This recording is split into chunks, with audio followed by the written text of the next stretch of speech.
आज हमारे सामने क्लास 9 का एक्सरसाइज 9.2 का क्वेश्चन नंबर 5 है, जिसमें ये दिया है कि हमारे पास दो समांतर चतुर्भुज हैं, एक है पी क्यू आर और एस ये, और दूसरा एक और समांतर चतुर्भुज है ए बी आर और एस। ये दो समांतर चतुर्भुज हैं। और एक और चीज दिया हुआ है कि ये जो साइड है बी आर, यहाँ पे एक पॉइंट है x और यहाँ से ये a को मिलाया जा चुका है और x को मिलाया जा चुका है। तो यहाँ पे एक और चीज हमको देखने को मिल रहा है कि a x x ये एक ट्रायंगल बना हुआ है। तो हमें इसमें सिद्ध करना है, कुछ क्या सिद्ध करना है देखेंगे। इधर लिखा है area of P Q R S, मतलब पी क्यू आर एस ये वाली चीज है, पी क्यू आर एस ये वाला जो है इक्वल होगा area of A B R S. A B R S किधर है, ए बी आर एस ये वाला। ये जो दो पैरेललोग्राम है हमारे, यानी कि दो समांतर चतुर्भुज हैं, ये दोनों का एरिया इक्वल है, ये हमें प्रूव कर देना है। चलेंगे हम लोग प्रूव करेंगे, डायरेक्टली लिख देंगे। हम जानते हैं कि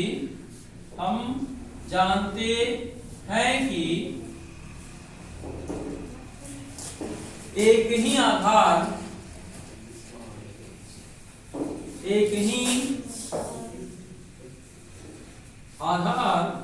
और एक ही समांतर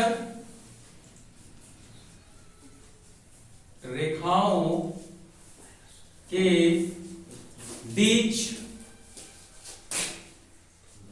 बने समांतर चतुर्भुज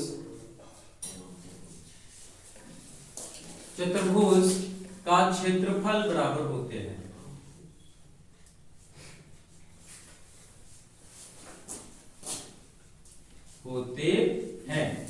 ये एक प्रमेय है जो हम लोग पीछे पढ़ चुके हैं। इस प्रमेय के अनुसार हम ये देख पा रहे हैं कि हमारे ये जो दो समांतर चतुर्भुज हैं, एक है पी क्यू आर एस ये वाले, और एक दूसरा है ए बी आर एस ये वाले। ये दोनों समांतर चतुर्भुज का एक ही आधार है, जो आधार है एस आर, यानी कि एस आर आधार पे दोनों चतुर्भुज हैं, ये वाला भी पी क्यू आर एस भी और ए बी आर एस भी। और दोनों जो है चतुर्भुज ये सेम समांतर रेखाओं के बीच बने हैं। ये हमारा जो पीबी है और एस आर है, ये दोनों समांतर रेखाएं हैं, और इसी के बीच में पी क्यू आर एस और ए बी आर एस बने हैं। तो इस प्रमेय, इस थ्योरम के अनुसार हम लोग ये लिख पाएंगे कि एरिया ऑफ, यहाँ जो है पी क्यू आर एस, यही चीज लाना था, area of P Q R S will be equal to area of कौन सा, A B R S, A B R S. ये जो हमारा फर्स्ट पार्ट था इसका, ये प्रूव हो गया क्योंकि हमने ये रीजन दे दिया है ना। अब हम इसको इक्वेशन 1 लेट कर लेते हैं, समीकरण 1 ले लेंगे।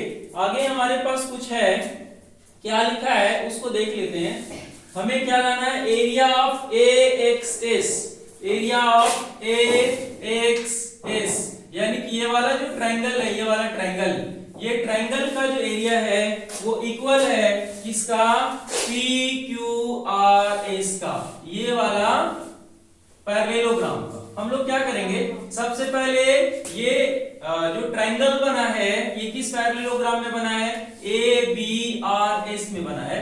तो हम लोग इसके साथ में रिलेशन ले लेते हैं। क्या लिखेंगे, लिखते हैं area of A X S, यानी कि ये वाला जो ट्रायंगल है ए एक्स एस, इसका जो एरिया है वो इक्वल होगा half of the area of A B R S, A B R S. ध्यान से देखेंगे हम क्या लिखे हैं, ए एक्स एस का एरिया, यानी ए एक्स एस ये वाला ट्रायंगल का जो एरिया है वो हाफ किसके हाफ के बराबर है, ये वाला जो हमारा पैरेललोग्राम है, कौन वाला, ए बी आर एस, ये एक बार हाथ चलाते हैं, ए बी आर एस, ये जो हमारा पैरेललोग्राम है, इस पैरेललोग्राम के एरिया का हाफ है कौन, ये ए एक्स एस। ऐसे कैसे बोल सकते हैं, ऐसे हम लोग इसलिए बोल सकते हैं, एक और हम लोग थ्योरम पीछे पढ़े हैं, वो क्या है कि जब एक ही समांतर चतुर्भुज और कोई भी ट्रायंगल यानी कि त्रिभुज किसी सेम आधार यानी कि जिसका आधार एक ही हो और दो समांतर रेखाओं के बीच हो, मतलब दो मतलब एक ही समांतर रेखाओं के बीच, ये जो समांतर रेखा है, सॉरी ये जो हमारा पैरेललोग्राम है, चतुर्भुज है, ये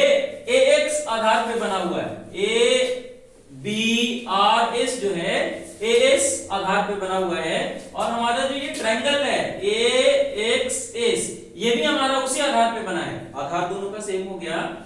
और क्या है इसमें कि ये वाला और ये वाला पैरेलल लाइन है जिसके बीच में ये ट्रायंगल बना है, और ये जो हमारा पैरेललोग्राम बना है उसके लिए भी ये पैरेलल लाइन है। तो जब एक ही आधार और एक ही समांतर रेखाओं के बीच कोई भी त्रिभुज और समांतर चतुर्भुज बने होते हैं, तो उस समांतर चतुर्भुज का जो क्षेत्रफल होता है वो त्रिभुज के क्षेत्रफल का दुगना होता है, यानी कि त्रिभुज का जो क्षेत्रफल होगा वो किसके बराबर होगा, समांतर चतुर्भुज के आधे के बराबर होगा, है ना। ऐसा हम लोग इसका कारण दे देंगे, लिख देंगे,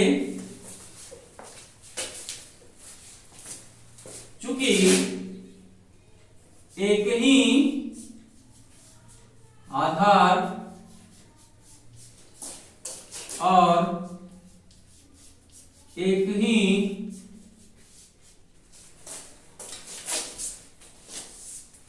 समांतर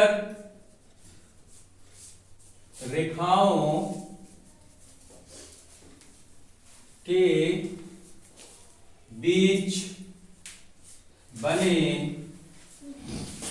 त्रिभुज और समांतर चतुर्भुज, हम लोग शॉर्ट में लिख करना छापकर भी काम चला सकते हैं। तो ये तो हो गया हमारा, ये इक्वेशन सेकंड लेट कर दिए इसको। अब थोड़ा सा हम लोग इस चीज को देख लेंगे कि हमारा एरिया ऑफ जो ABRS है, ABRS वो, और एरिया ऑफ जो PQRS है, ये दोनों इक्वल हैं। एरिया ऑफ ABRS और एरिया ऑफ PQRS ये दोनों इक्वल हैं। तो हम लोग एक काम करते हैं कि जहां पे एरिया ऑफ ABRS लिखा हुआ है, इस ABRS के जगह पे, यहाँ पे ABRS है ना, ABRS के जगह पे हम लोग PQRS को रिप्लेस करते हैं। क्यों?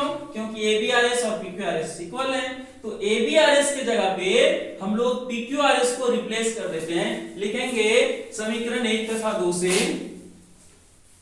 समीकरण 1 तथा 2 से ये क्या करेंगे हम लोग, वही काम अभी हमने क्या बोला, रिप्लेस करते हैं। चलिए रिप्लेस करेंगे। पहले इधर वाला लिख देते हैं हम, area of AXS, area of AXS is equal to half area of, यहाँ पे यही चीज को हम नीचे लिख रहे हैं, is equal to half area of ABRS के जगह पे, चूंकि ये दोनों इक्वल हैं इसलिए हम PQRS लिख देते हैं, एरिया ऑफ PQRS। ये अब इसको हम लोग देख लेंगे, एक बार ध्यान इधर केंद्रित करेंगे और देखेंगे एरिया ऑफ AXS यहाँ पे है is equal to half area of PQRS is equal to half area of PQRS, यानी कि हमारा ये सेकेंड पार्ट भी क्लियर हो गया। तो इस तरह से बहुत ही आसानी से हम लोगों ने इस चैप्टर को सॉरी इस क्वेश्चन को कंप्लीट कर लिया। इसी तरह से आप लोग बहुत ही मजे से पूरे मैथ को इजी बना सकते हैं। बस थोड़ा ध्यान देना है, थोड़ा प्रैक्टिस करना है। बिना प्रैक्टिस का आपका मैथ नहीं बनने वाला है।